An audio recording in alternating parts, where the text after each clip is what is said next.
चलिए एक ऐसी खौफनाक पहेली पर बात करते हैं जहां खुद को बचाने की फितरत ही जान ले लेती है। जरा सोचिए, आप जो भी रास्ता चुने, चाहे वो कितना भी लॉजिकल क्यों ना लगे, अंजाम सिर्फ मौत हो।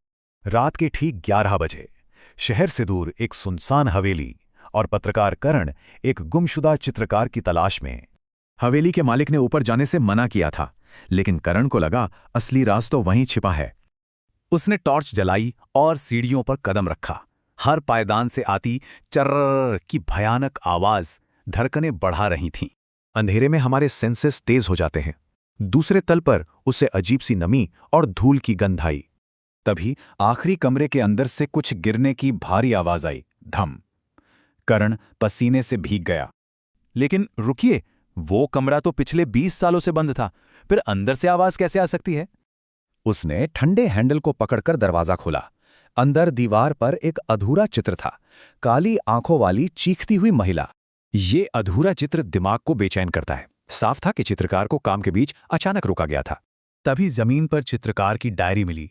आखिरी पन्ने पर कांपती लिखाई में लिखा था, वो मुझे देख रही है।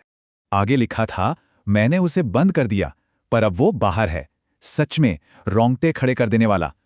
दरवाजा लॉक नहीं हो रहा है। सोचिए, बचने का इकलौता तरीका ही उस भयानक रात काम नहीं आया। जैसे ही करण ने ये पढ़ा, उसे अपने ठीक पीछे किसी के भारी सांस लेने की आवाज सुनाई दी। उसने पीछे टॉर्च घुमाई। जो दरवाजा उसने खुला छोड़ा था वो अब बंद था और कुंडी पर ताजा खून था। उसकी नजर चित्र पर गई। जो चीखती हुई काली आंखें थीं, अब वो सीधे करण को घूर रही थीं। ये कोई सामान्य कला नहीं थी दोस्तों। अब वो पेंटिंग एक जिंदा, खौफनाक और जानलेवा खतरा बन चुकी थी। और तभी उन आंखों के ठीक नीचे गीले पेंट में एक नया संदेश उभरा। तुमने दरवाजा बंद नहीं किया। क्या विरोधाभास है! चित्रकार बंद दरवाजे के कारण मारा गया और करण अपने खुले दरवाजे की चाल में फंस गया। इसे नियंत्रण का भ्रम कहते हैं।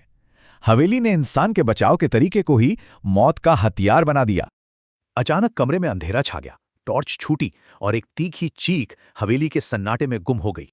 तो सोचिए, क्या हम सच में चीजें कंट्रोल करते हैं या डर से बचना ही अपने जाल में कूदना है?